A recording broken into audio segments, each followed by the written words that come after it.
Bom, pessoal, muito bem-vindos a mais uma aula de História da Física 2, continuando a falar sobre História da Óptica.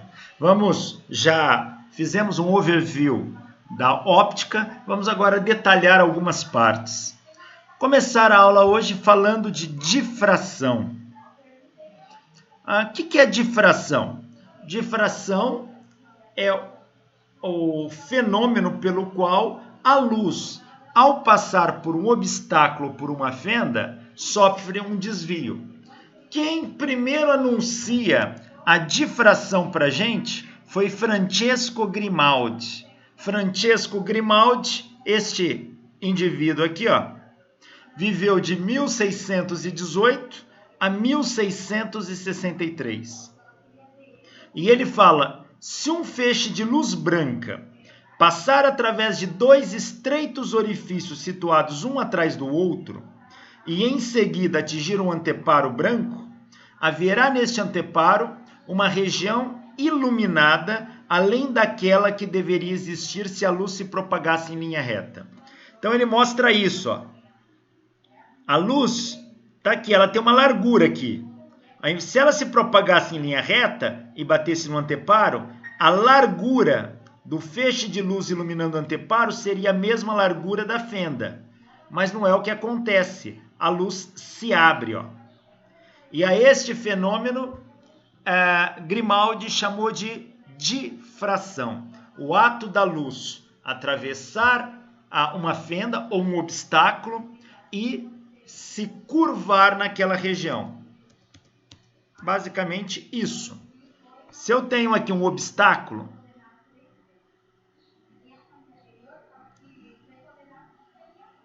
aqui é um obstáculo, e jogo luz aqui, imagina isso aqui são ondas de luz. Quando ela bate, se a luz se propaga em linha reta, esse obstáculo, como ele, pela sua função, ele obstrui a luz. Só vai passar luz aqui,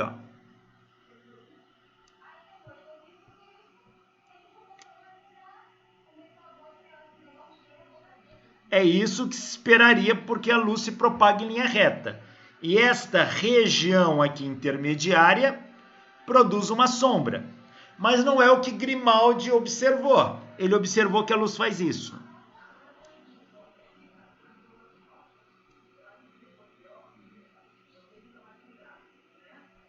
Ela curva aqui, e preenche esta região.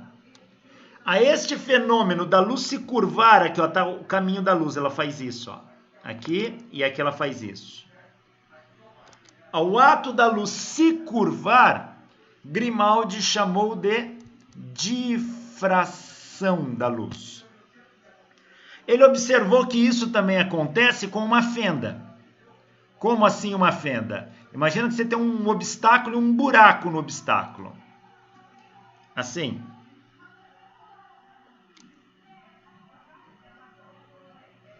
E você joga luz aqui,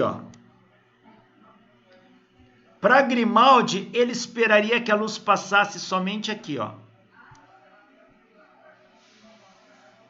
E ao bater no anteparo, ela iluminaria só isso. Mas não é o que Grimaldi observou. Ele observou que a luz, quando passa aqui, ela faz isso, ela se curva.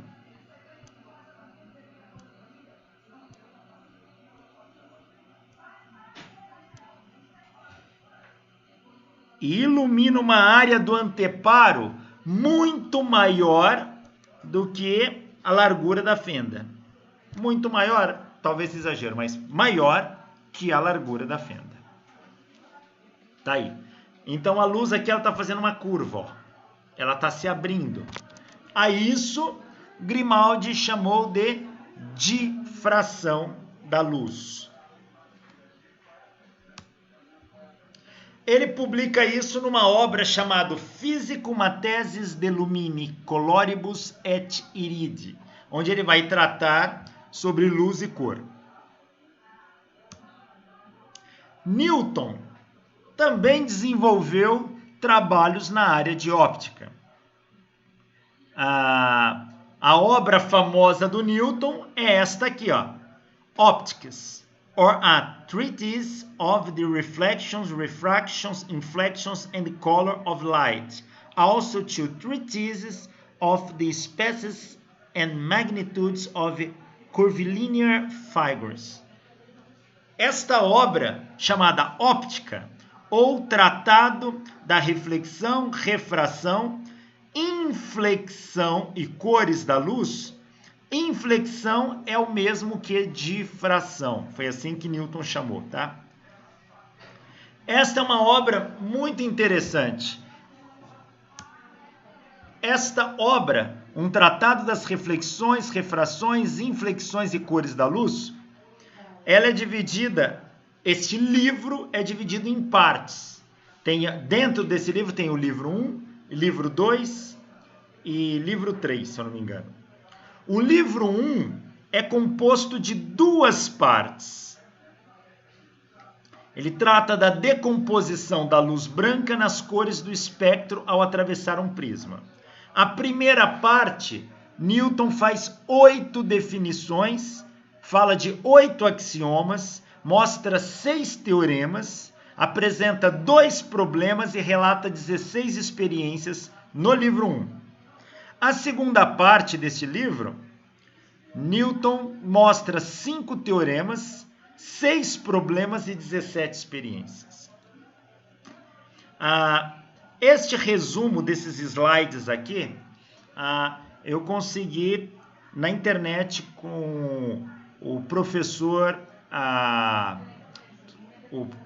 Unicamp, o Assis, tá? Então isso aqui foi tirado. Esses slides é um PDF que estava na internet, muito bom. O Assis trabalha muito bem com essa parte também envolvendo história da física. E eu aproveitei porque já estava bem resumido. Aqui, olha, no livro 2, ele fala das cores produzidas por corpos transparentes, delgados e espessos. É aqui que vai aparecer os chamados anéis de Newton. E o livro 3, tudo isso dentro do mesmo livro. O livro Óptica é dividido em livro 1, livro 2 e livro 3. Tem 11 observações sobre inflexão, que é, no fundo, a difração da luz, e aparecem 31 questões. Newton faz 31 questionamentos aí dentro. Olha aqui algumas coisas que aparecem na obra de Newton. Axiomas da óptica. Primeiro, o ângulo de incidência, o ângulo de reflexão e refração estão no mesmo plano que o ângulo de incidência. E o segundo, o ângulo de reflexão é igual ao ângulo de incidência. Isso Euclides já havia mostrado no ano 300 a.C. O axioma 5 do livro Ópticas fala que o seno de incidência está para o seno de refração em uma certa razão precisa ou muito aproximada. Então, se eu pegar o seno do ângulo de incidência e dividir pelo seno do ângulo de refração, isso dá uma constante. Isso também já estava bem determinado. É a famosa lei de Snell e Descartes. Se deve a Snell em 1621 e a Descartes em 1637. Newton apresenta um teorema neste livro, o Teorema 1, onde ele fala as luzes que diferem em cor, diferem também em graus de refringência. E aí ele propõe uma experiência para mostrar isso. A diferir em grau de refringência está associado ao índice de refração. Quando você tem uma superfície de separação de 2 meios, por exemplo, meio 2 e meio 1, cada meio desse tem uma característica física diferente. A luz, ao passar do meio 1 para o meio 2, ela sofre um desvio em relação à normal, que é essa aqui. Este é o ângulo de incidência, θi. Esse é o ângulo de refração, θr. O que muda de um meio para o outro? É a chamada refringência, ou índice de refração. Aqui o índice de refração é N1 e aqui é N2. Lembrando que índice de refração é a velocidade da luz no vácuo pela velocidade da luz no meio. Newton vai apresentar este teorema também, que se deve a Snell-Descartes. E Newton fala o seguinte: as luzes que diferem em cor, diferem também em grau de refringência. Ou seja, quando eu passo uma luz do meio 1 para o meio 2, ela sofre um desvio. Isso é refração. Esse desvio depende do grau de refringência, que é do índice de refração aqui, ó. Se eu colocar uma luz de outra cor, por exemplo, uma luz verde, se eu jogar aqui uma luz verde, ela sofre outro desvio diferente da luz roxa. Se eu jogar uma luz laranja, ela vai sofrer outro desvio diferente da cor verde e da cor roxa, e assim sucessivamente. Então, Newton, na sua obra, diz que cada luz de diferente cor também tem diferentes graus de desvios quando passa de um meio para o outro. O teorema 2 de Newton diz: a luz do Sol consiste em raios que se refratam diferentemente. A luz do Sol é a luz branca. Ao passar por um prisma, esses raios de luz refratam de forma diferente, onde cada cor corresponde a uma parcela da luz branca refratada. E Newton faz uma experiência muito interessante, e ele explica na sua obra Óptica. Ele pega um raio de luz branca, passa por um prisma. Esse raio se abre, isso é chamado dispersão. O raio sofre uma dispersão após a refração, e sai um arco-íris aqui. Newton usa uma placa para tampar esse arco-íris, onde essa placa tem uma fenda bem fininha. E Newton faz com que uma única cor do arco-íris atravesse essa fenda. Por exemplo, o amarelo aqui. Ao passar por um outro prisma, ela não se decompõe mais. Então, isso aqui mostra que é uma cor pura, ela não se decompõe. Essa aqui é uma luz composta, ela se decompõe em outras cores. E aí Newton faz esse desenho. Luz branca bate no prisma e sai um arco-íris. Desse arco-íris ele pegou a luz amarela, deixou passar a luz amarela por uma fenda, aí projetou num outro prisma. Ela sofre uma refração, mas não se decompõe mais nenhuma cor. Isso é uma cor pura. E Newton vai afirmar que a luz branca é formada de 7 cores puras.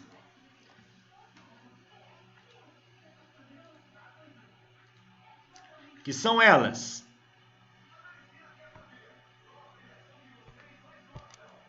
o vermelho,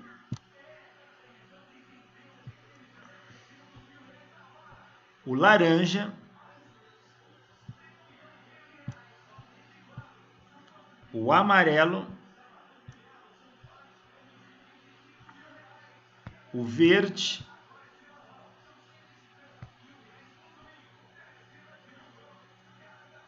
o azul, o anil,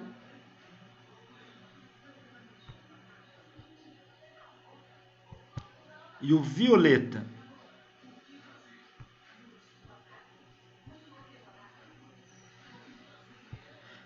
Esse aqui são as 7 cores que juntas formam a luz branca.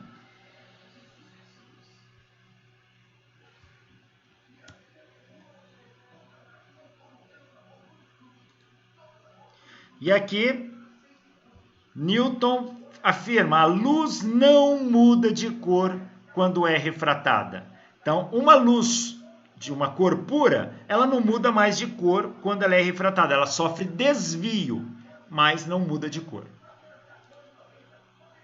Aqui o arco-íris, Newton discute o arco-íris também, explicando que uma gotícula de água funciona como prisma de vidro. Ele pega a luz branca e dispersa ela, onde cada cor sofre um desvio diferente. Então ele separa o vermelho do laranja, amarelo, verde, azul, anil e violeta. Ao bater na parte interna da gotícula de água, sofre reflexão. E ao bater aqui, sai sofrendo nova refração. Então, quem olha o arco-íris vai enxergar as 7 cores aqui, olha.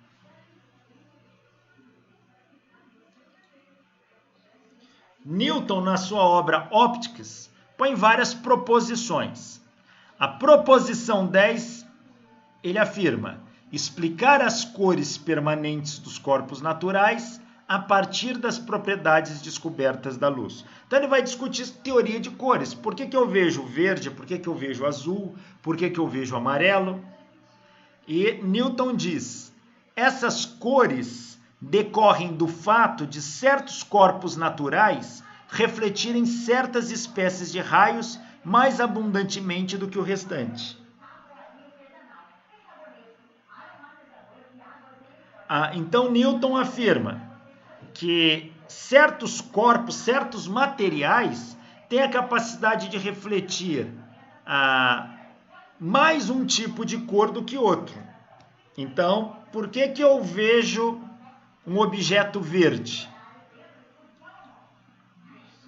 Pelo seguinte, aqui eu mando luz branca. Aqui eu tenho um objeto.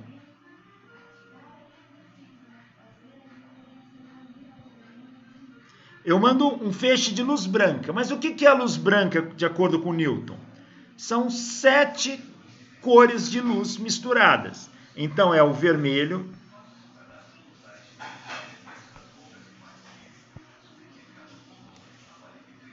o laranja,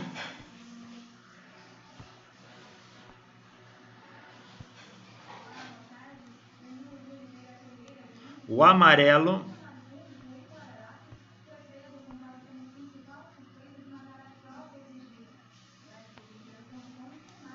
o verde,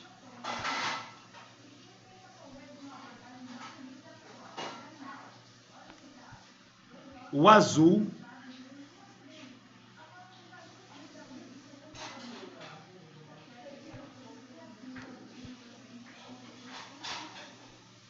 o anil,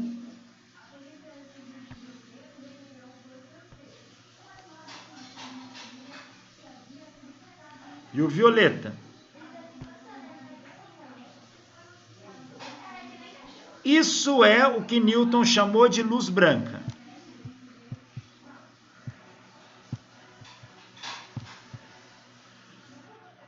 Tem objetos que têm a capacidade de refletir mais o vermelho. Tem objetos que têm a capacidade de refletir mais o amarelo, mais o laranja, assim por diante. Então, Newton afirma para a gente que essas cores decorrem dos fatos de certos corpos naturais refletirem certas espécies de raios mais abundantemente do que o restante.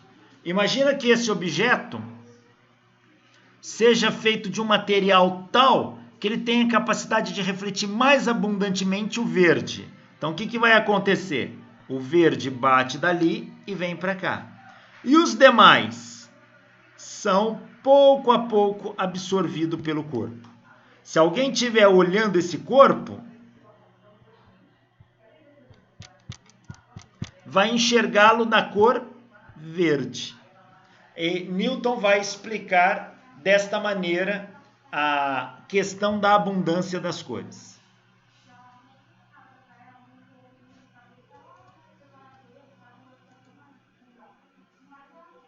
Robert Hooke foi um grande rival de Newton. Hooke e Newton, Newton, na verdade, tinha um comportamento, tinha uma índole duvidosa, mas tinha um comportamento extremamente ranzinza. Era uma pessoa que passava por cima de qualquer um que cruzasse o seu caminho. E Robert Hooke cruzou o caminho dele.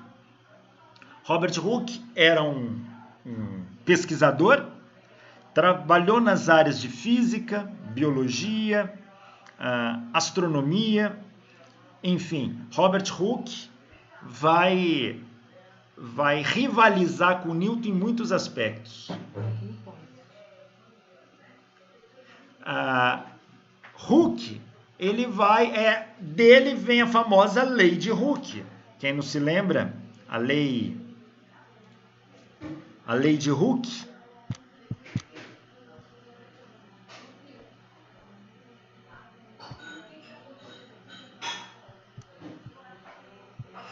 Da força na mola. Ele fala que dado uma mola, se você puxa essa mola com uma dada força F,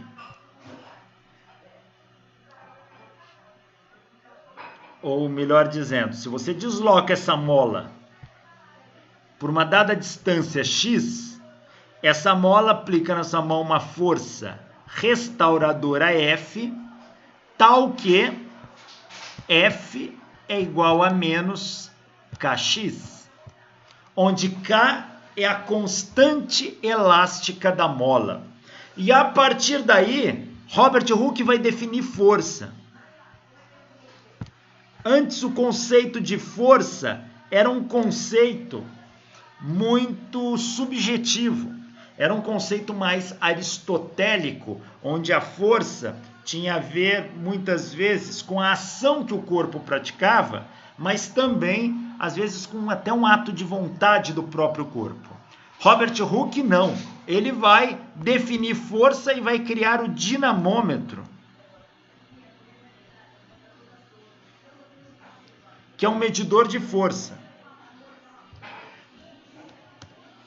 Mas Robert Hooke, ele também vai aperfeiçoar o microscópio, e ele faz um microscópio composto. E é Robert Hooke que observa finas lâminas de cortiça no microscópio, e ao observar ele vê uma coisa assim. Aqui está o campo de visão. Aqui está o campo de visão do microscópio, e ele observa algo assim.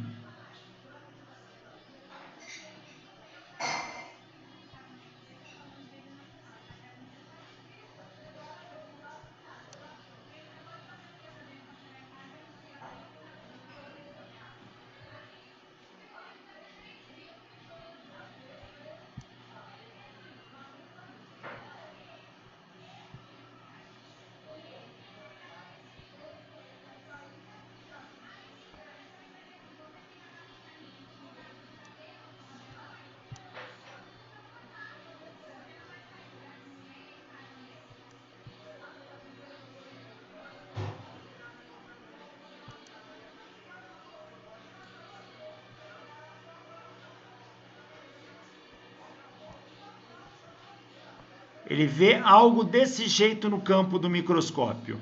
E ele vai chamar essas estruturas aqui de células. Células. Porque são células pequenas, compartimentos pequenos. E é a partir daí que vai nascer o campo da citologia. Mas Hooke, na sua obra Micrografia, de 1665, ele observou o fenômeno da interferência da luz. Com a ajuda de um microscópio, ele viu que as cores produzidas por corpos transparentes finos, iluminados com luz branca, a exemplo de uma lâmina de mica, de bolha de sabão ou de lâmina de ar entre dois pedaços de vidro, formam um padrão de interferência. O que é interferência? É aquilo que a gente nota numa onda. Se você pega uma onda na água, joga duas pedrinhas, uma pedrinha, ao bater na água, ela vai descrever círculos concêntricos.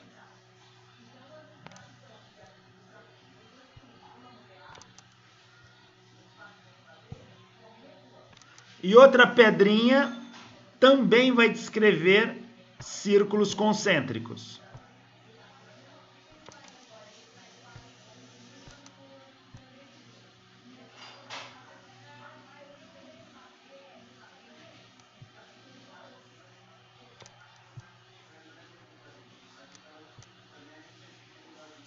aonde essas ondas se encontram, ela forma um padrão de claros e escuros, uma região alta, uma baixa, que a gente chama de interferência de onda de água. Isso aqui é interferência de onda.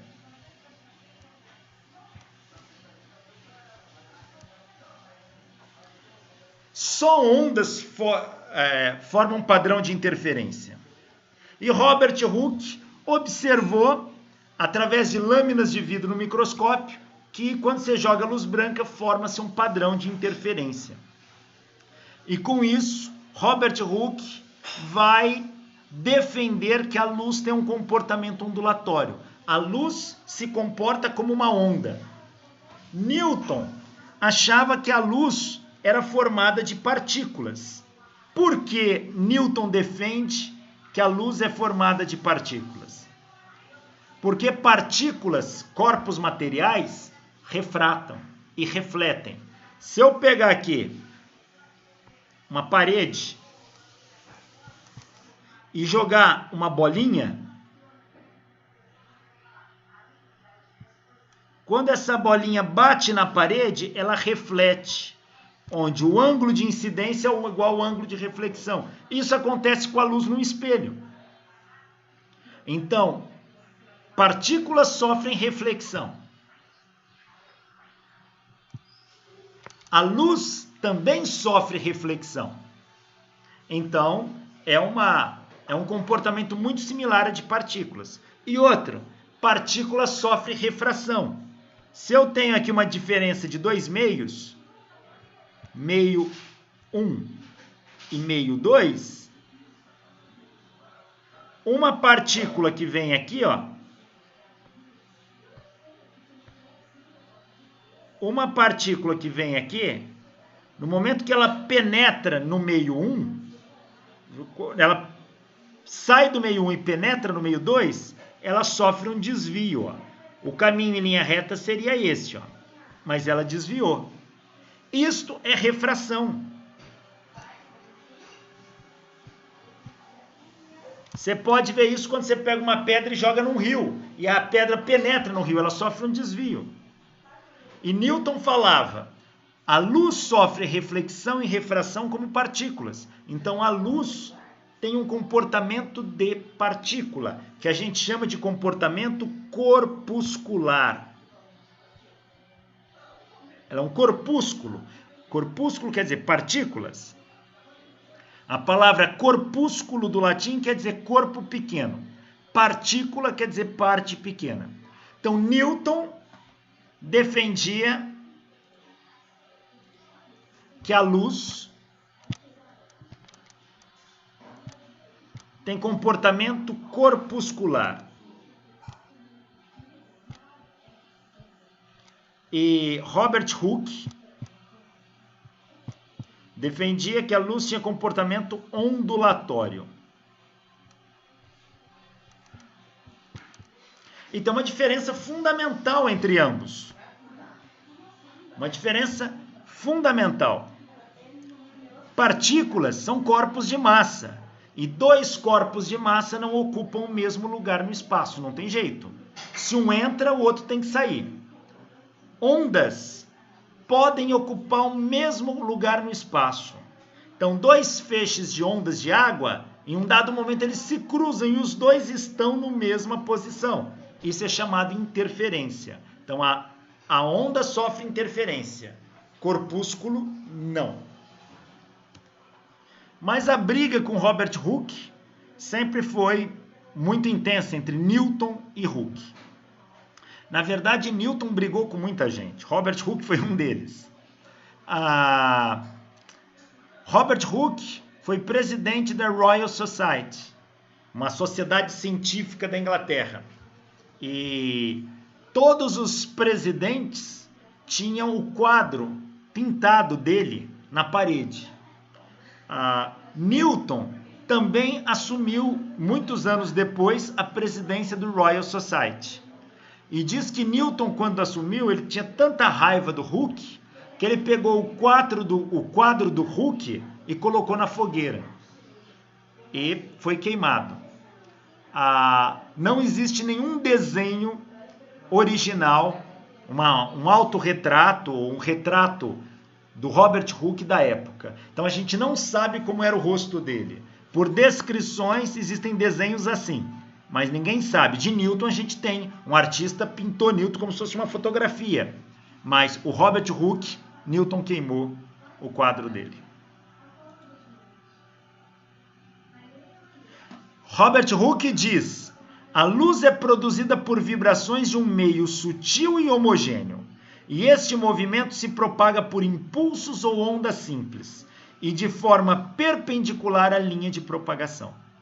Então,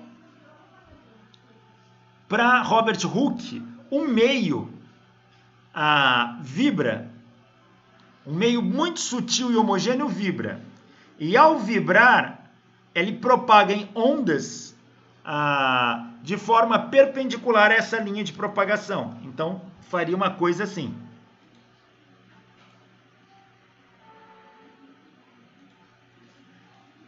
Um meio sutil, que ele não diz exatamente qual, vibra. Vibrar, ele faz isso. O que isso representa aqui? Assim. Ora tá aqui, ora tá aqui, ora tá aqui, ora tá aqui, ora tá aqui, ora tá aqui. Assim, ó. Tá? E a propagação dele aqui, ó, é perpendicular a esta oscilação. Este meio vibratório é a base da formação da luz, de acordo com Robert Hooke. Newton também se dedicou a estudar a interferência da luz. E Newton usou uma lente plano-côncava, uma lente desse tipo, ou plano-convexa, melhor dizendo, uma lente assim, onde uma face é plana e a outra face é convexa, uma lente plano-convexa. E ele colocou isso sobre uma placa. E aí ele jogava luz aqui. Jogava luz aqui, ó. E o que ele observava olhando aqui de cima? Conforme essa luz reflete, quando a luz bate aqui, ó, uma parte dela vai refratar e vai sofrer um desvio aqui, ó. E aqui vai refletir e vai entrar aqui e sair. A luz que entra e sai vão se superpor, formando um padrão de interferência. Como essa lente é circular, olhando de cima, olhando aqui de cima, a gente enxergaria uma coisa assim, uma região escura, uma outra região escura, outra região escura, seriam as chamadas franjas de interferência, regiões claras e escuras. É isso aqui que Newton enxergava. E Newton vai mostrar que isso aqui é um padrão de interferência, de ondas superpostas.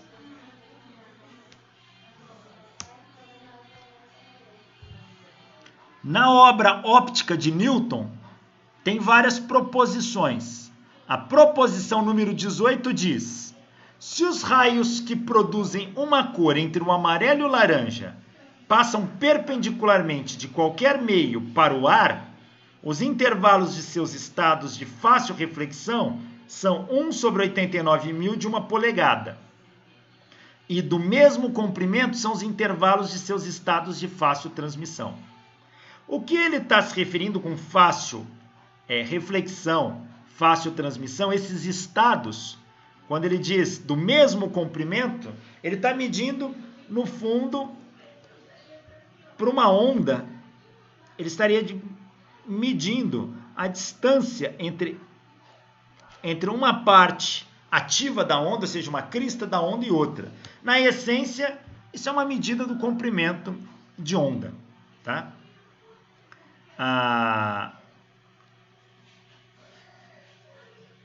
Aqui, Newton mediu que esse intervalo entre o vermelho e o laranja dava 5,7 vezes 10 a menos 7 metros.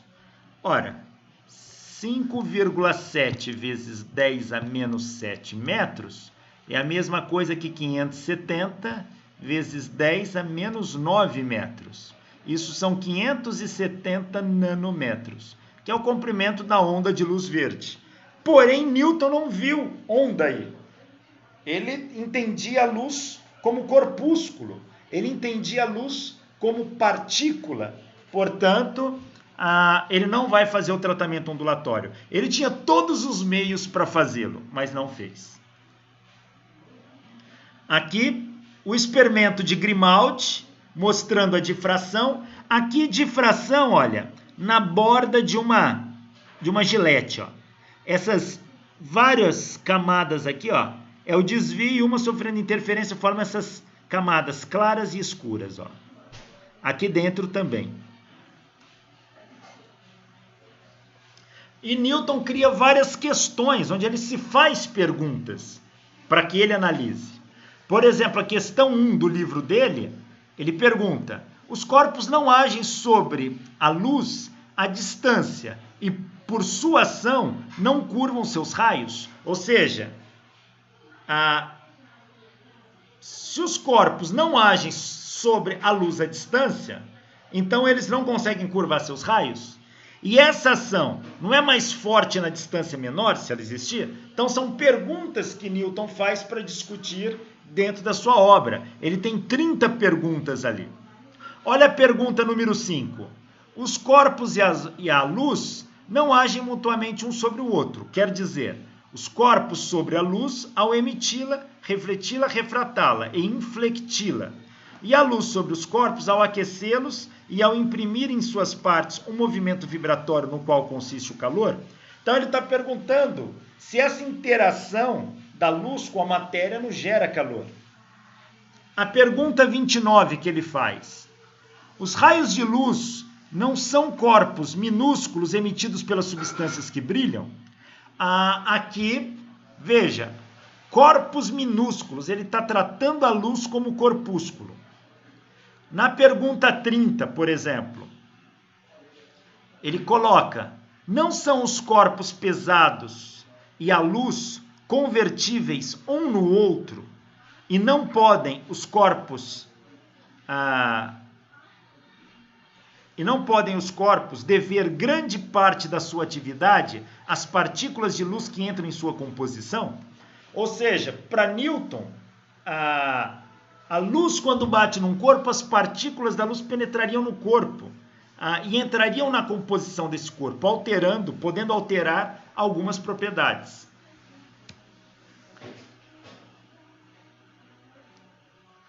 A 31 ele coloca, eu falei 30, né? É um pouco mais de 30. Não tem as pequenas partículas, dos corpos certos poderes, virtudes ou forças por meio das quais elas agem não apenas sobre o raio de luz, refletindo-os, refratando-os e inflectindo-os, mas também umas sobre as outras, produzindo grande parte dos fenômenos da natureza? São questionamentos que Newton levanta na sua obra. E ele põe várias proposições. A proposição 4, por exemplo, ele fala: separar um do outro os raios heterogêneos da luz branca composta. A proposição 5, ele diz: a brancura da luz do Sol é composta de todas as cores primárias mescladas, numa proporção devida. Prova por experiências, e ele continua, e ele mostra a experiência do prisma. Então, estava claro que para Newton,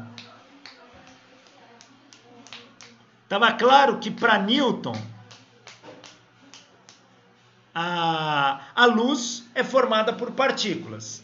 Robert Hooke, a luz é formada por ondas. Pode ser um pouquinho de suco. A luz é formada por ondas. Aí, na época do Newton, na verdade até um pouco antes, Newton nasceu em 1600 1742, então entra em cena René Descartes.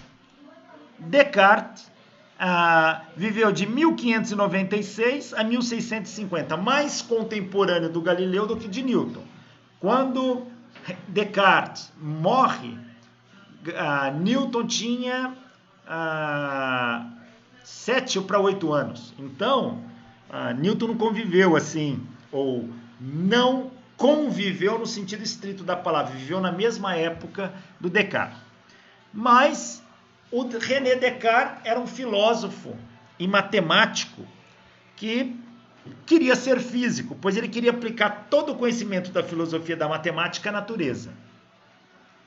Ele escreveu uma obra muito importante chamado Discurso do Método. Discurso do Método. Descartes desenvolve nada menos do que a geometria analítica. E é na geometria analítica que aparece um sistema de coordenadas formado por duas retas perpendiculares.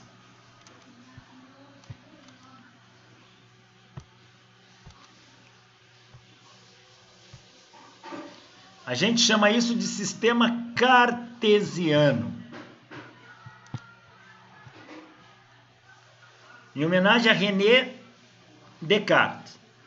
O nome latim de René Descartes era Renato Cartesius. Daí vem a palavra cartesiano, de Cartesius.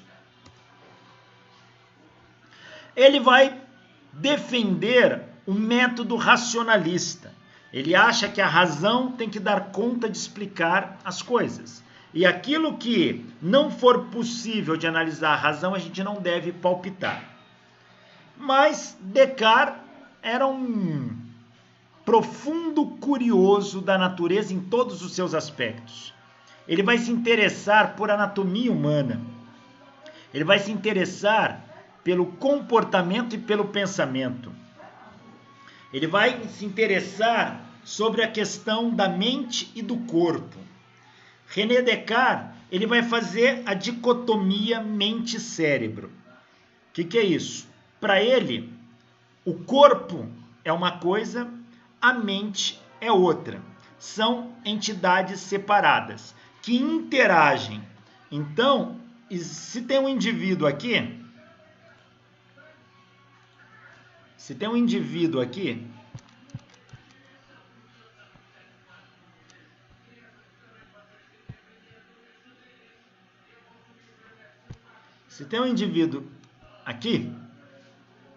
esse indivíduo é corpo, é cérebro, mas esse indivíduo tem uma mente.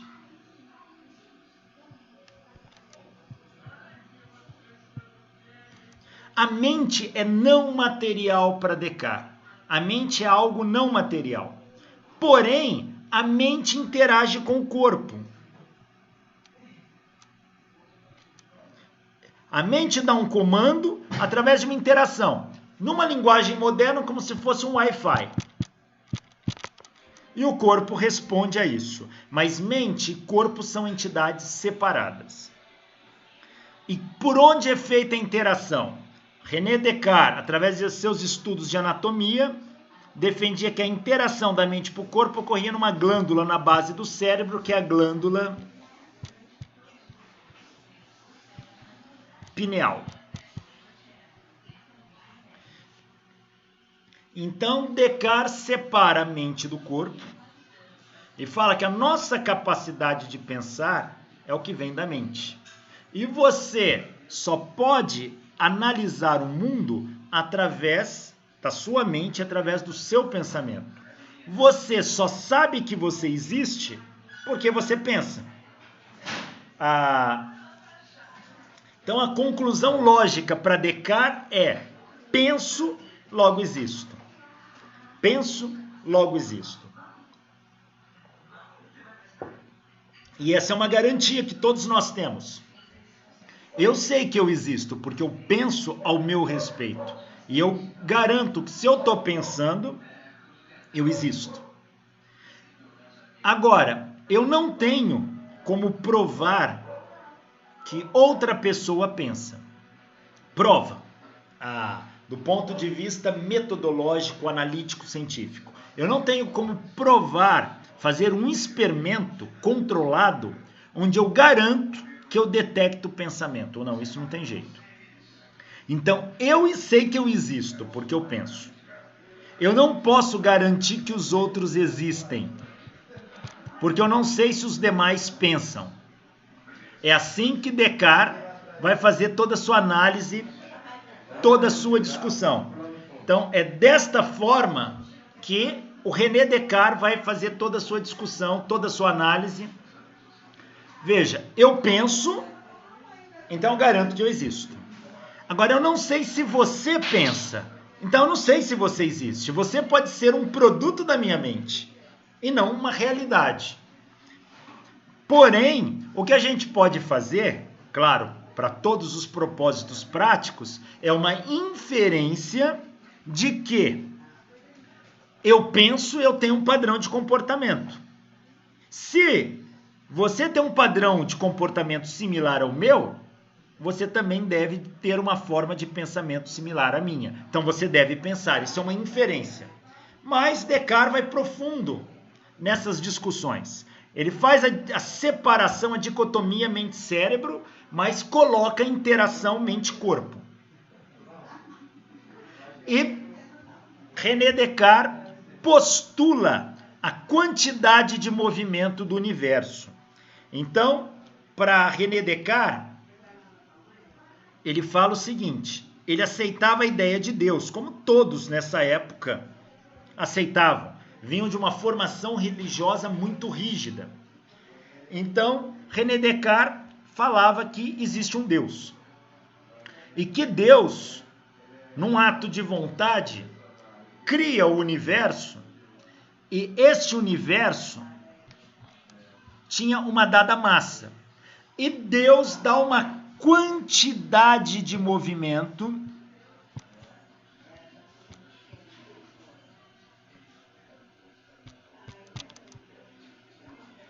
para este universo. E essa quantidade que Deus deu não vai mudar. Um corpo no universo pode perder uma quantidade de movimento, mas outro corpo ganha. Mas a quantidade total somada é constante. E René Descartes vai falar também no conceito de inércia. Ele vai falar do conceito de inércia. Galileu havia discutido que se um corpo está em movimento, ele tende a continuar em movimento retilíneo uniforme.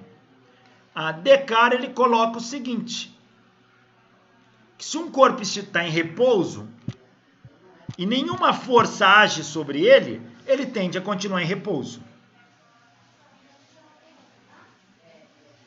Ele tende a continuar em repouso. Mas ele fala o seguinte, se uma força agir, esse corpo entra em movimento. Essa era uma condição de inércia. E ele vai falar, Deus, quando deu uma quantidade de movimento aos corpos, esses corpos podem trocar quantidade de movimento. Mas o total que Deus deu para o universo não muda. E René Descartes vai chamar essa quantidade de movimento como sendo produto da massa pela velocidade. Pois, por inércia, quanto maior a massa, maior a tendência de continuar em movimento. E quanto maior a velocidade, maior o movimento. Então, essa grandeza caracterizava a quantidade de movimento. Porém, Robert Hooke ainda não tinha definido muito bem o conceito de força. E nesse sentido, para René Descartes, essa quantidade de movimento era a força que move os corpos no universo.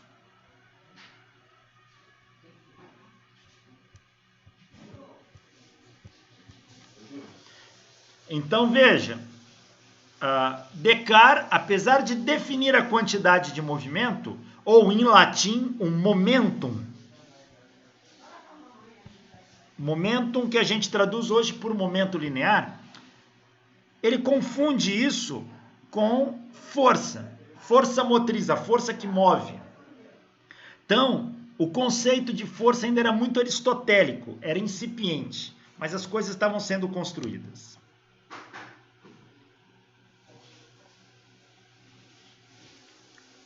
Descartes vai discutir óptica. E na obra La Dioptrique, de 1637, ele vai discutir a lei que leva seu nome, lei de Snell-Descartes, mas lá ele também vai tratar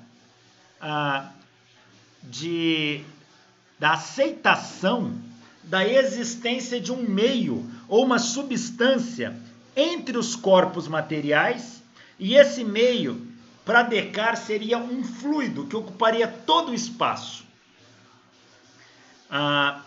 Então, para Descartes, todo o espaço, mesmo os pequenos poros dos corpos, é preenchido por um fluido. E esse fluido, Descartes chama de éter. Ele vai lá buscar esses conceitos lá em Aristóteles. O éter de Aristóteles era aquilo que no início dava a cor azul ao céu e brilho aos corpos celestes. Depois, Aristóteles expande falando que tudo que está no mundo supralunar é formado de éter. E aqui na Terra não existe éter. Porém, Descartes vai falar que todo o espaço deve ser preenchido por um fluido. E esse fluido deve ser o éter, porque esse fluido se estenderia até os limites do universo. Então o céu seria preenchido por éter. E para Descartes, éter seria o intermediário das ações dos sistemas físicos, especialmente os ópticos. Então, quando corpos trocam forças à distância, o éter seria o propagador disso. E para Descartes, principalmente, os fenômenos ópticos seriam transmitidos pelo éter. Neste caso, Descartes pôs que a luz se propaga pelo éter. Esse éter que propaga a luz, fica conhecido como éter luminífero. Então, para Descartes, a luz era essencialmente um movimento ou ação que se transmitia através do éter. Então, é um movimento ou uma ação que se transmite através do éter.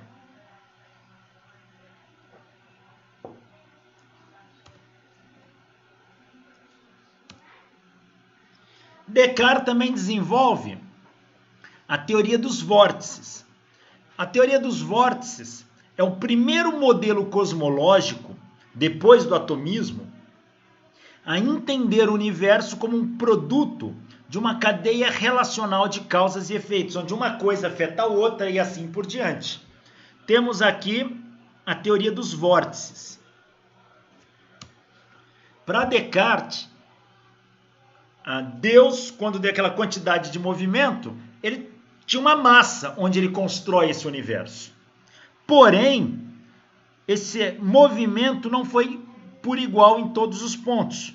Ao jogar o choque dessas partículas, vai provocar rotações. Então você vai ter movimentos rotacionais formando grandes celas. Um aqui, outro aqui, outro aqui.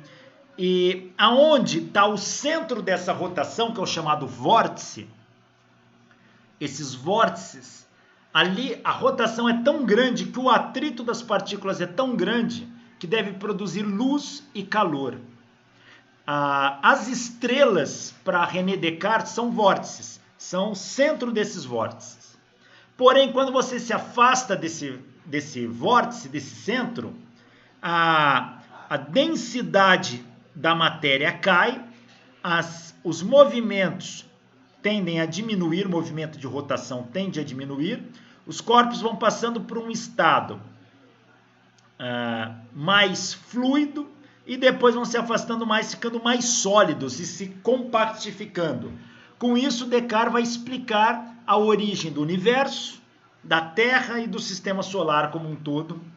E ele vai falar, muitas mudanças que a gente vê no céu vão ocorrer do ponto de interseção entre duas células com vórtices. Dessa com essa, aqui nesse cruzamento você vai ter fluxos turbulentos, que vai guiar corpos aqui no meio. Então um corpo que está aqui, ele pode ser puxado por um vórtice, mas também ser puxado pelo outro. Isso faz com que ele sofra um arrasto aqui, ó, e se movimente entre esses vórtices aqui, ó. Então, para René Descartes, isso poderia ser a trajetória de um cometa. Então, Descartes afirma que Deus criou a matéria, dando-lhe um sopro inicial e colocando em movimento. Descartes, para ele, tinha necessidade de um Deus ali. Ele falava, não existe relógio sem relojoeiro. E para Descartes, a quantidade de movimento criada por Deus, no início, se conserva. E a quantidade de movimento, massa vezes velocidade, se conserva na colisão entre corpos. Então, Descartes mostra que se eu tiver dois corpos, cada um com uma dada quantidade de movimento, um corpo de massa m1 com velocidade v1 e outro com uma massa m2 com uma velocidade v2. Este corpo se movimenta para cá, esse se movimenta para cá, que eles vão colidir. Então esse corpo vem para cá e esse vem para cá. O Descartes afirmava, os movimentos, as velocidades mudam na colisão. A quantidade de movimento de cada corpo muda, mas a quantidade de movimento total não muda. Essa permanece constante. É o princípio da conservação da quantidade de movimento.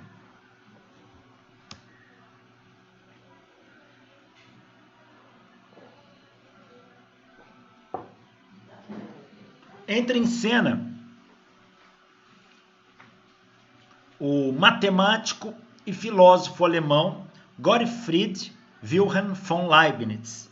Leibniz viveu de 1646 a 1716. Foi um matemático e filósofo muito importante. Leibniz é um dos fundadores do cálculo diferencial integral. Aliás, Leibniz publicou o que ele chamou de cálculo infinitesimal, antes de Newton. Leibniz publica primeiro o trabalho que vai dar origem ao cálculo diferencial integral, antes mesmo de Newton. E Leibniz usa notação para derivadas integrais em termos de diferenciais. Então é Leibniz que usa essa simbologia e esse tipo de simbologia que a gente usa até hoje, não Newton. Porém, Leibniz e Newton não se conheceram pessoalmente. Newton era inglês, Leibniz alemão. Um nunca conheceu o outro pessoalmente. Mas Newton publica um trabalho chamado Método das Fluxões, onde ali é a essência do cálculo diferencial integral. A essência do trabalho de Newton, Método das Fluxões, ele é um cálculo diferencial mais físico, enquanto o de Leibniz ele é mais matemático. Porém, os dois falavam da mesma coisa, tanto o trabalho de Leibniz quanto o trabalho de Newton. Mas Newton, na sua arrogância extrema, era um cara que arrogante, era um cara que passava por cima de quem cruzasse o caminho dele. Quando ele viu que o Leibniz tinha um trabalho cuja essência do trabalho era igual ao dele, uma das coisas é acusá-lo de plágio. Mas isso não poderia ser verdadeiro, porque Leibniz publicou o trabalho antes. E aí começa a briga entre os dois. Newton manda cartas para Leibniz, ofendendo, questionando e provocando. E Leibniz responde essas cartas. Então fica uma briga, um confronto de troca de cartas e ofensas muito grande entre Newton e Leibniz. E pouco a pouco a comunidade científica vai percebendo que o trabalho dos dois tem a mesma essência. E muitos vão se dividir. Uma parte da comunidade defende que Leibniz é o inventor do então agora chamado cálculo diferencial integral. E outros defendem que Newton é o criador do então agora chamado cálculo diferencial integral.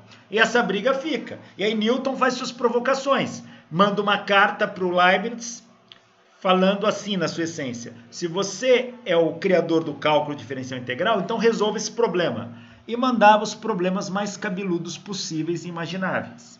Leibniz respondia com pior ainda, e essa briga ficou entre os dois por muito tempo. Até que muitos membros da comunidade científica sugeriram resolver isso na justiça. Mas a justiça não tinha como palpitar muito a respeito desses assuntos. E sugeriu por que não mandar para uma sociedade científica, a maior sociedade científica que tivesse ali. E a maior sociedade científica era o Royal Society. E isso é encaminhado para o Royal Society para saber quem é o pai do cálculo diferencial integral. Curiosamente, Newton era o presidente da Royal Society. E ele bate o martelo e fala: o cálculo é meu e ponto final. Porém, sabemos que o cálculo foi desenvolvido independentemente por Newton e Leibniz. Leibniz desenvolveu expansões e série de funções trigonométricas, tá? Expansões em série, aqui ficou faltando um em série de funções trigonométricas. Leibniz criou métodos de solução de equações diferenciais não lineares. Leibniz é considerado, juntamente com Newton, Descartes, Galileu e Spinoza, um outro filósofo, um dos maiores espíritos do século XVII. Só que o pensamento filosófico de Leibniz era contrário ao de René Descartes. Leibniz via a necessidade de embutir nos modelos físicos ideias metafísicas, como esforço, vontade e até mesmo alma. Ele vai criar a teoria das mônadas, onde ele vai falar que a nossa mente vem de um espírito. E esses espíritos são formados de mônadas, como se fossem partículas espirituais que formariam todos nós. Ele nega a interação mente-corpo, como Descartes coloca. Para Leibniz, não é uma interação mente-corpo. Ele fala que Deus sincronizou a mente e o corpo para trabalhar em perfeita harmonia. Então Leibniz coloca: não é a mente dar um comando, isso vai para o corpo através de um... Para Leibniz, tem a mente e tem o corpo.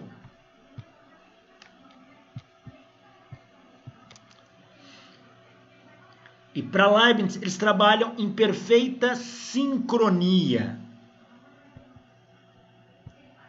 Em perfeita sincronia. Quando um muda aqui, o outro responde ali.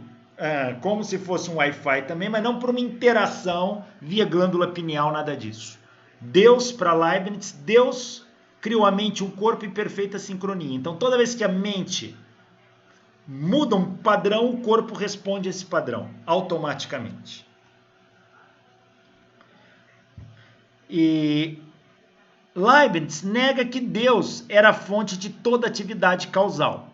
Ele achava que Deus poderia ter criado tudo, mas muitas coisas que aconteciam não tinham a participação de Deus. Na obra de Leibniz, Discurso de Metafísica, é nesta obra que ele discute profundamente a física das colisões. E Leibniz diz nessa obra: frequentemente, nossos novos filósofos se servem da famosa regra em que Deus conserva sempre a mesma quantidade de movimento, m vezes v, do universo. De fato, isto é muito plausível e antes eu próprio a tinha como indubitável. Porém, há algum tempo, reconheci em que consiste o seu erro. O senhor Descartes e muitos hábeis matemáticos têm acreditado que a quantidade de movimento do móvel é exatamente a força motriz, ou, para falar matematicamente, que as forças estão na razão direta das velocidades e das magnitudes. Então veja que Leibniz está criticando que a quantidade de movimento não é força motriz, como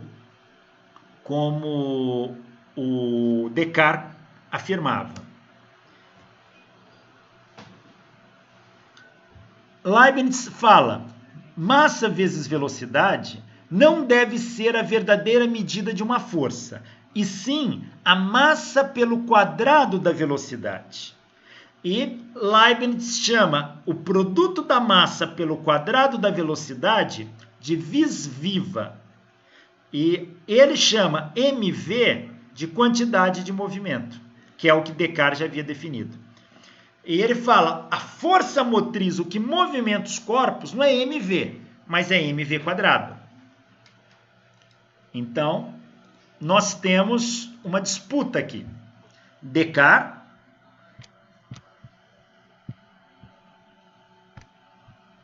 e Leibniz.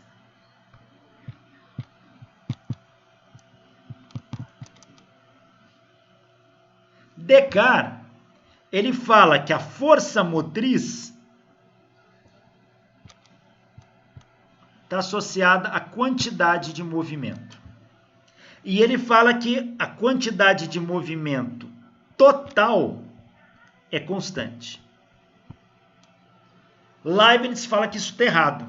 Leibniz fala que a força motriz é a massa vezes a velocidade ao quadrado.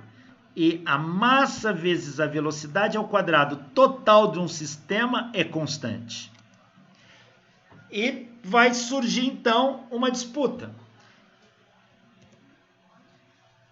Essa aqui é o que ficou conhecida como vis viva. E para Leibniz, a vis viva é a força motriz. Então, vis viva e a quantidade de movimento de Descartes passaram a disputar entre si o status de verdadeira medida do movimento e da força de um corpo. O movimento, na verdade, o motivo dessa discussão levou a comunidade científica a se manifestar. E tinha gente que apoiava o Leibniz e tinha gente que apoiava o Descartes. Então, isso foi um grande motivo de debate entre os cartesianos e os leibnizianos. Tá? Foi algo muito profundo na época. E no fundo, hoje olhando, os dois estão certos e errados. Estão certos por quê? A quantidade de movimento é muito importante no sistema e a quantidade de movimento total se mantém constante. Mais quantidade de movimento não é força. Então, isso aqui está errado. O que ele chama de vis viva, a pesquisadora Émilie du Châtelet, francesa, vai chamar de energia cinética, e só vai dividir aqui por 2. E vai mostrar que a energia cinética total de um sistema, na qual não há trocas de calor ou atrito, se conserva também. Mas, igualmente, isso aqui não é força. Então, os dois estão igualmente certos e igualmente errados.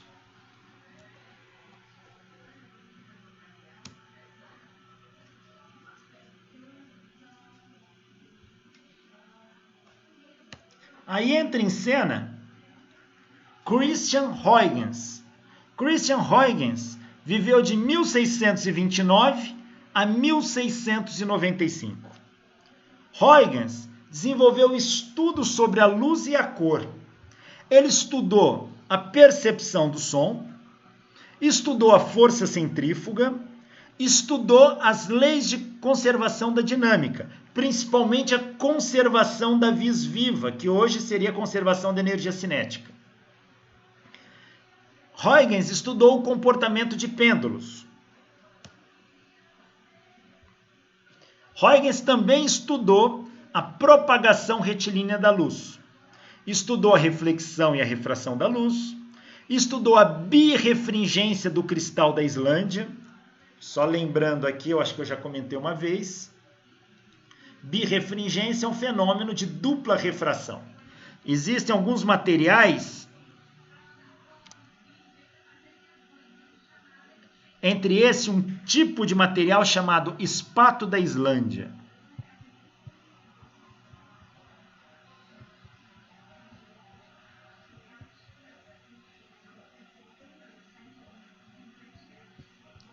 Que é um carbonato de cálcio. Se você joga luz nele aqui, ó, a luz refrata, mas refrata em dois feixes. Então ela sofre dupla refração, isso é chamado de birrefringência. Então se eu projeto a imagem da letra A aqui vai aparecer duas vezes a letra A. Lá dentro eu olho e vejo dois As, porque é a dupla refração. Christian Huygens estudou a dupla refração. Ele estudou também e desenvolveu, contribuiu para a teoria das probabilidades, estudou o cálculo diferencial e estudou curvas, entre elas a cicloide, desenvolvendo a equação de cicloide. Desenvolveu oculares específicas para telescópio. Ele desenvolveu uma ocular específica que a gente usa até hoje, conhecida como ocular Huygens. Foi Christian Huygens que descobriu os anéis de Saturno. Até então ninguém tinha visto. Galileu, quando olhou para Saturno com o telescópio de Galileu não tinha resolução bastante. Galileu viu uma coisa assim.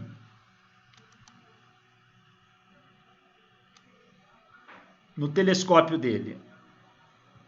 Ele não conseguiu identificar o que era isso. E Galileu diz que Saturno parece ter duas orelhinhas. Mas foi Christian Huygens que vai observar Saturno e enxergar uma coisa assim.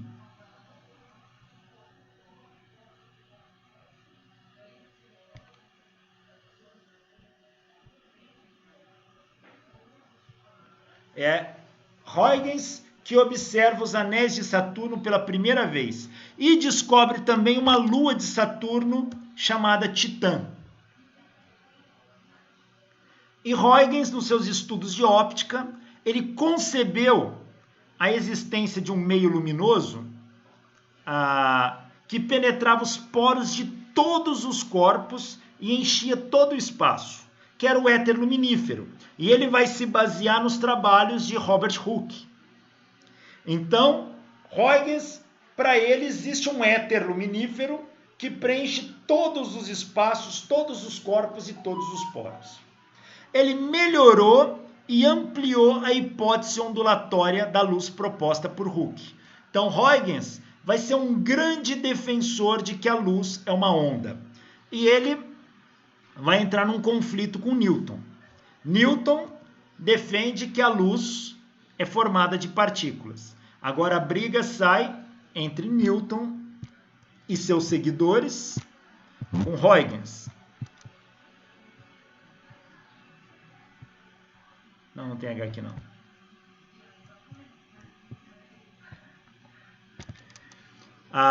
Newton defende que a luz é formada por partícula. Huygens por onda. E muitos vão ficar no meio termo.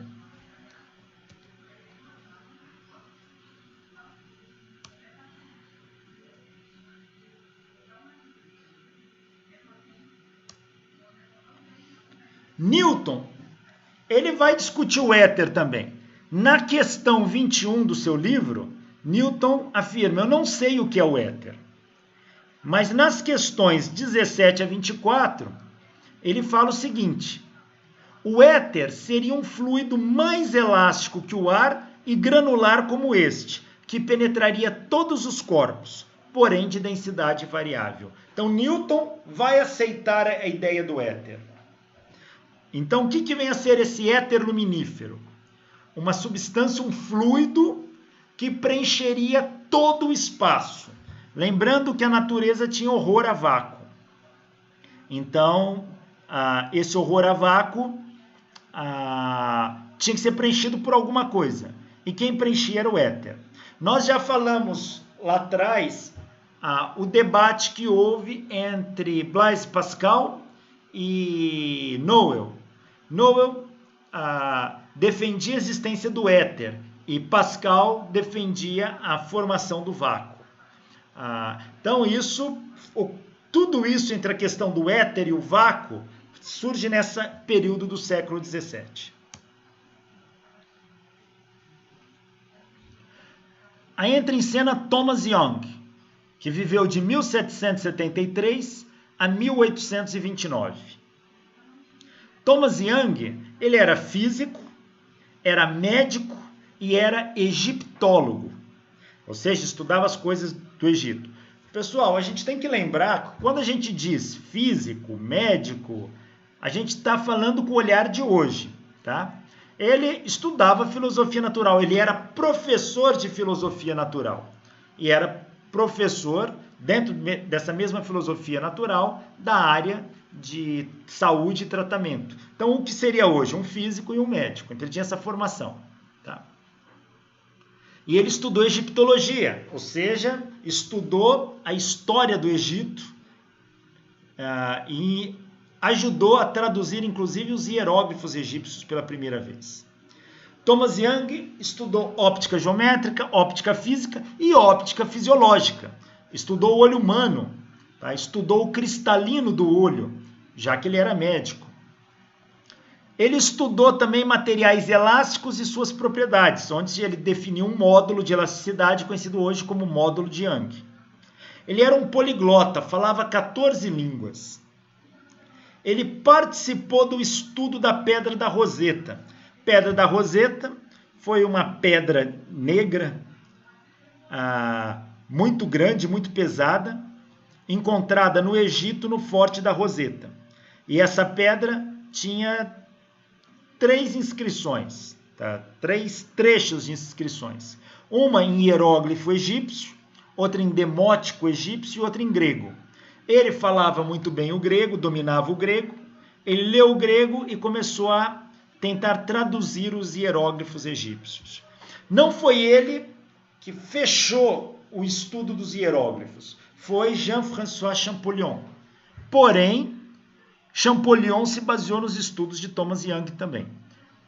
Thomas Young foi o primeiro a decifrar o sentido que a gente lia os hieróglifos egípcios.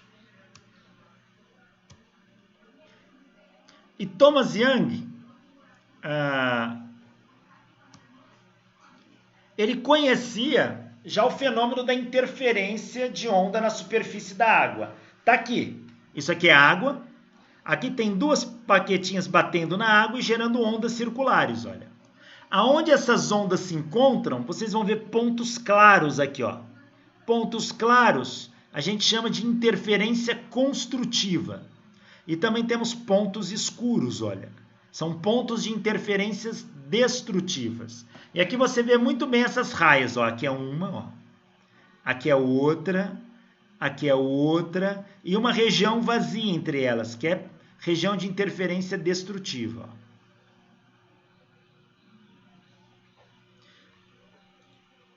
Aqui na superfície da água a gente vê fenômenos de interferência. E Thomas Young sabia que somente ondas sofrem interferência. Somente ondas sofrem interferência.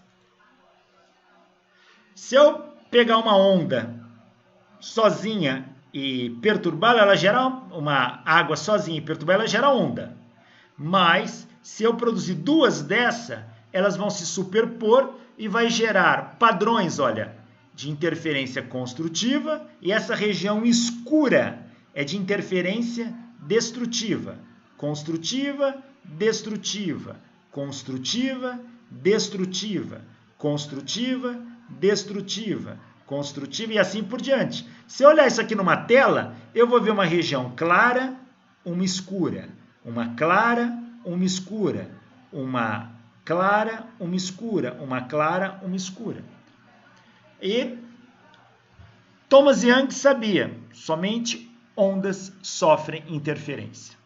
E ele realizou experimentos de difração da onda de luz. E ele mostra que duas ondas difratadas sofrem interferência, provando deste modo que a luz é uma onda. Ele provoca interferência da onda de luz. E como só onda sofre interferência, ele mostra que a luz é uma onda. E mais, ele determina o comprimento médio da onda da luz solar, pondo de vez a briga entre Newton e Leibniz, ou Newton e Robert Hooke, e depois Newton e Huygens, sobre se a luz é formada de ondas ou partículas. Ele faz esse experimento em 1801 e continua com esses experimentos até 1804. Está aqui. Aqui ele passa a luz por um furinho, ela difrata, agora ele põe dois furinhos, cada um difrata a luz aqui, elas se combinam aqui no meio do caminho e vai produzir uma região de interferência construtiva, uma de interferência destrutiva. Interferência construtiva, destrutiva, construtiva e assim por diante. Só que por ser luz, ele projeta numa tela. Aonde tiver interferência construtiva, vai ter um brilho máximo. É isso aqui, ó.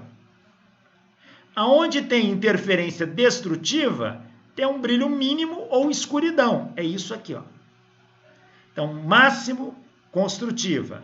Mínimo, destrutiva. Então, esse é um padrão de interferência de luz. Thomas Young prova que a luz é uma onda. E ele analisa da seguinte maneira. Tem dois furinhos por onde a luz passa. A onda de luz tem que chegar aqui num ponto e a que vem daqui vai chegar aqui. Se elas chegarem em fase, o que é em fase? Elas vibram juntas. Quando uma onda sobe, a outra também sobe. Quando uma sobe, a outra também sobe.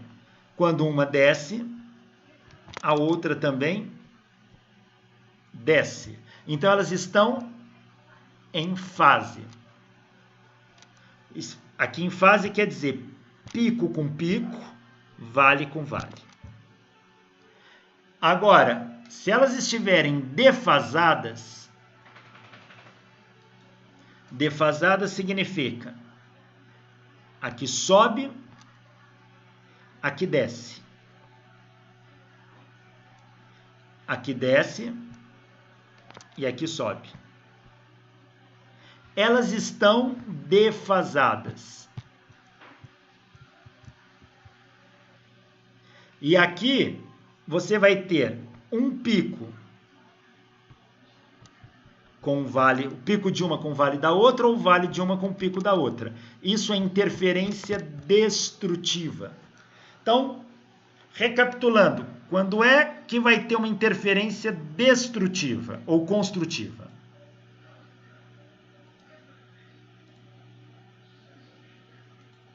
Vamos ver aqui, ó. Vou fazer quando a luz tiver que percorrer caminhos distintos. Se elas saem do mesmo ponto, mas percorrem caminhos distintos, uma vai estar mais à frente do que a outra. Então, se uma onda partir daqui, ó, assim, e a outra partir daqui, ó, juntinho, elas estão em fase. Agora, imagina esse tamanho aqui é chamado comprimento de onda lambda. Comprimento de onda lambda é a distância de pico a pico. Então é claro que se isso aqui é um comprimento de onda,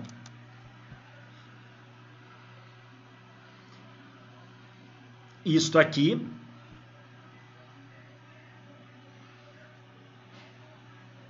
é meio comprimento de onda. Então, vamos analisar. Se uma onda estiver mais à frente do que a outra, quantos comprimentos de onda ela pode estar? Se ela tiver, uma onda está aqui, e a outra está aqui,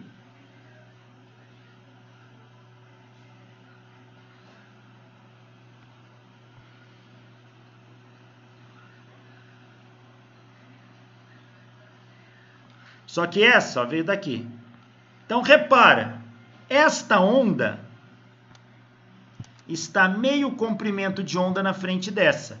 E você vai ter aqui pico com vale, vale com pico. Isso é interferência destrutiva. Quando é que ela teria outra interferência destrutiva? Quando essa aqui se deslocar assim.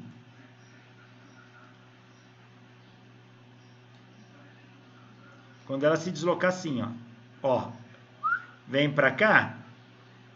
Se ela ficar pico com pico, virou interferência construtiva. Mas se ela se deslocar assim, opa, vamos ter interferência destrutiva de novo. Mas quantos comprimentos de onda ela está aqui na frente? Antes ela estava meio comprimento de onda na frente. Agora, deixa eu só colocar direitinho aqui para ficar.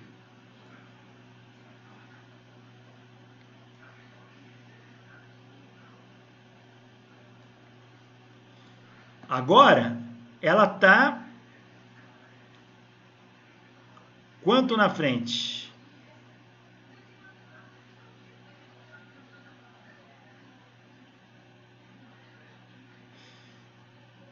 Se aqui, daqui até aqui era meio comprimento de onda,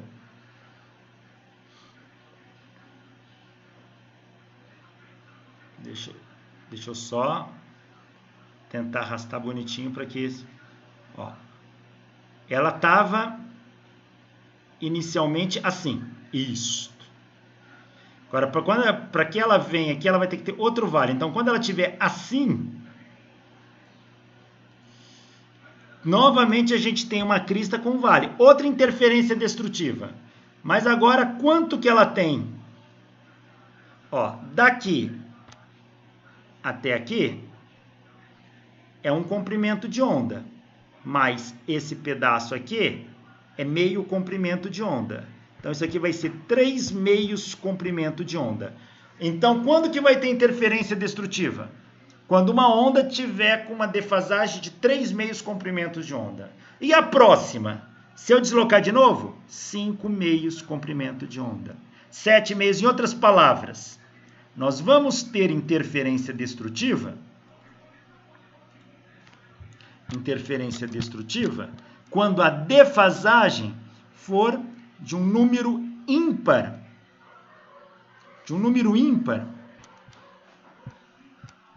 De meio comprimento de onda. Ou seja, um meio comprimento de onda, 3 meios comprimento de onda, 5 meios comprimento de onda, 7 meios comprimento de onda e assim por diante. Isso vai gerar interferência destrutiva. E quando é que nós vamos ter interferência construtiva? Vamos pegar aquele mesmo desenho. Vamos voltar nele.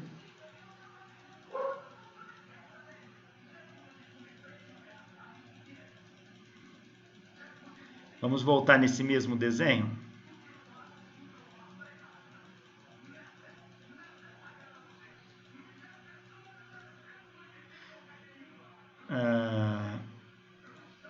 Tá aqui.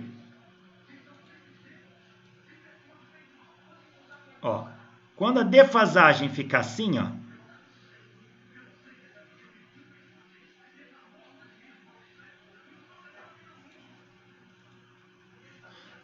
olha aqui, crista com crista, vale com vale. Isso é interferência construtiva. Qual é a diferença de caminho aqui, de um comprimento de onda?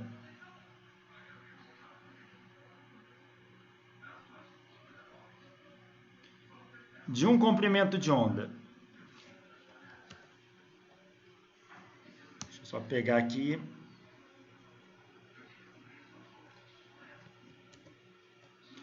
Qual vai ser outra situação em que vai ter interferência construtiva? Aqui, quando é esse pico coincidir com esse aqui,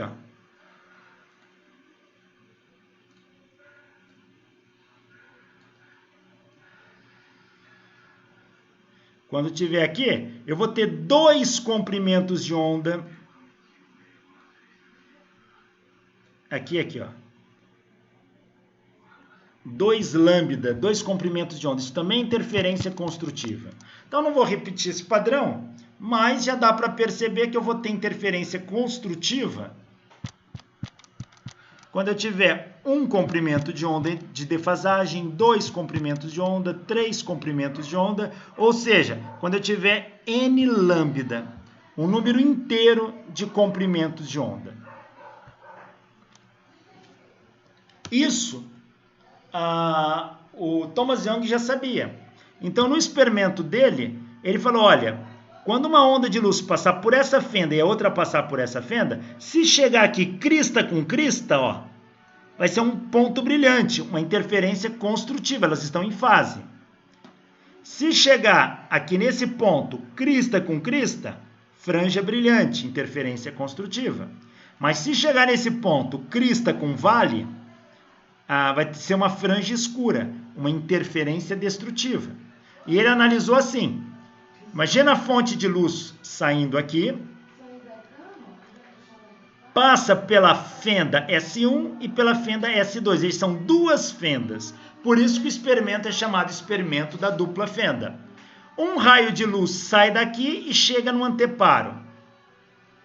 O outro raio de luz sai daqui e chega no mesmo ponto do anteparo.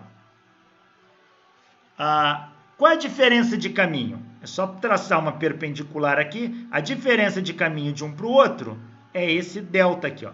Se esse anteparo estiver muito longe, de tal maneira que essa distância L seja muito maior que a distância entre as fendas D, esses raios saem praticamente paralelos assim, ó. E essa aqui, ó, é a diferença de caminho R2 menos R1. É a diferença de caminho que dá. E quanto que vale isso? Se essa distância aqui é D e esse ângulo é θ, essa diferença vai ser a componente D seno θ. Então, quando a diferença de caminho der D seno θ, você vai ter um padrão de interferência. Então, vai depender quanto vale isso. Se essa diferença de caminho for um número inteiro de comprimentos de onda, eu vou ter interferência construtiva. Se ela for um número inteiro de meios comprimentos de onda, ou um número ímpar de meio comprimento de onda, eu vou ter interferência destrutiva.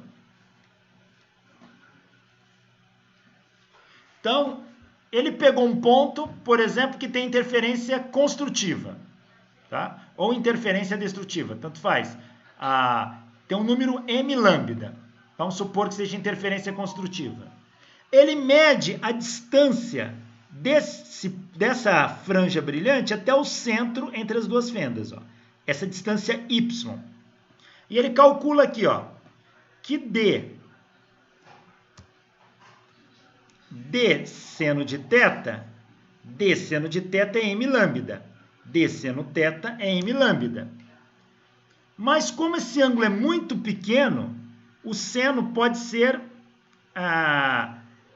aproximado pela tangente. Para ângulos muito pequenos em radiano, seno de θ é aproximadamente igual a tangente de θ, que é aproximadamente igual a θ. Então, ele troca o seno pela tangente. D tangente θ é igual a m lambda. Agora, quem é a tangente de θ? Ora, esse ângulo é igual a este ângulo. E a tangente desse ângulo é o y dividido por L. Y por L. Onde, então, quem é o y aqui é m lambda L sobre D. Mas o y ele mede com uma régua lá na tela, essa distância. O L ele mede com uma régua a distância do anteparo à fenda.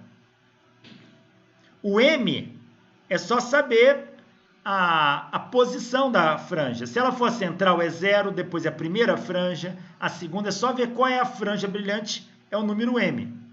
Então, esse cara ele conhece, esse ele conhece, esse ele conhece e esse ele conhece, ele determina o comprimento da onda de luz. E ele chegou aí também para um tamanho de 570 nanômetros por volta disso. Esse experimento pôs fim à discussão se a luz é formada de partículas ou onda. E aí fica provado, a partir de 1800, que a luz é uma onda. Experimento clássico da dupla fenda de Thomas Young. Thomas Young ele vai introduzir também o conceito de transversalidade da onda luminosa. Por quê? A onda ela podia ser de dois tipos. Ela pode ser uma onda longitudinal. O que é uma onda longitudinal? Ela vibra para frente e para trás e se propaga paralela à vibração. Por exemplo, é você pegar uma mola e comprimi-la e depois soltá-la. Ela estica.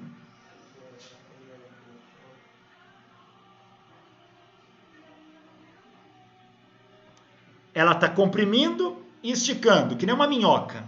Isso é uma onda longitudinal. Uma onda transversal é parecido com uma onda numa corda quando você mexe ela para cima e para baixo. Ela se propaga numa direção, mas vibra perpendicular, assim. E até então, a luz era uma onda. Thomas Young vai estudar e vai discutir que a luz é uma onda transversal. A luz é uma onda transversal. E por que ele sugere que a luz é uma onda transversal? Pois somente um modelo de onda transversal daria conta de explicar a dupla refração. Onda longitudinal não conseguiria, naquela vibração, sofrer duplo desvio. A onda transversal, sim.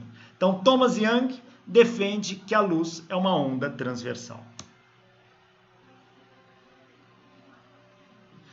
Depois entra em cena um físico e engenheiro francês, Augustin Fresnel, mais conhecido, aportuguesando, como Fresnel. Tá? Fresnel viveu de 1788 a 1827. Fresnel levou a derrocada da teoria corpuscular da luz, pois ele pega os trabalhos de Thomas Young e faz uma sequência de experimentos e todos eles concordando de fato que a luz é uma onda. Então ele propaga a ideia de Thomas Young. Ele desenvolveu vários tipos de lentes para estudos, lentes catadióptricas, que fazem parte reflexão, parte refração, lentes condensadoras, lentes escalonadas. Ele estudou o fenômeno da polarização da luz, estudou os coeficientes de transmissão e reflexão da luz. Fresnel também descreveu a teoria matemática de fasores aplicada à onda de luz. Então ele deu um corpo matemático para o tratamento das ondas de luz muito forte. Ele estudou as ondas transversais, ele estudou e caracterizou difração da luz em fendas. Inclusive, existe um padrão de difração que a gente chama de difração de Fresnel. Baseado nas ideias de Thomas Young, ele desenvolveu um novo modelo para éter luminífero. Então, Augustin Fresnel vai desenvolver um novo modelo para o éter luminífero. Para ele, o éter deve se comportar como um sólido elástico e não como um fluido, como todos diziam, como queria o próprio Huygens e outros. Então, de acordo com Fresnel, o éter luminífero que preenche todo o espaço deve se comportar como um sólido elástico. Ele diz, o éter deve ser rígido, pois sendo a luz uma onda transversal, não se propagaria no meio fluido, mas ao mesmo tempo teria que ser muito tênue para não oferecer resistência ao movimento dos planetas. Ou seja, fazer um adendo aqui na explicação dele. Onda longitudinal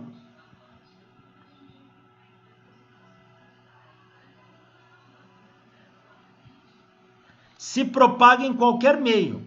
Pode ser sólido, pode ser líquido. A onda longitudinal ela atravessa qualquer meio, sólido ou líquido. Mas onda transversal ela não se propaga em líquido, somente em sólido. Por que ela não se propaga em líquido? Porque ela vai ter que pegar o líquido, esticar o líquido para cima e para baixo. A gente chama isso de cisalhamento. Mas o líquido não cisalha. É uma característica de líquido. Então, não tem como uma onda transversal se propagar dentro de um líquido. Então, Fresnel fala, se a luz, através de vários experimentos, mostra que a luz é uma onda transversal, mas onda transversal não se propaga em fluido, então o éter luminífero não pode ser um fluido. Ele só tem que ser um sólido com elasticidade para fazer oscilar isso. Então, para Fresnel, o éter luminífero é um sólido elástico, porém muito tênue. Porque se ele não for tênue, ele ofereceria resistência ao movimento dos planetas em volta do Sol. E a gente não percebe isso. Bom, eu vou parar por aqui. Na próxima aula, a gente dá continuidade a estes assuntos. Ou vamos falar do espectro da luz branca e a espectroscopia, ou vamos começar a termodinâmica. Eu vou ver o que encaixa melhor na sequência histórica disso. Mas agradeço a atenção de todos e até breve.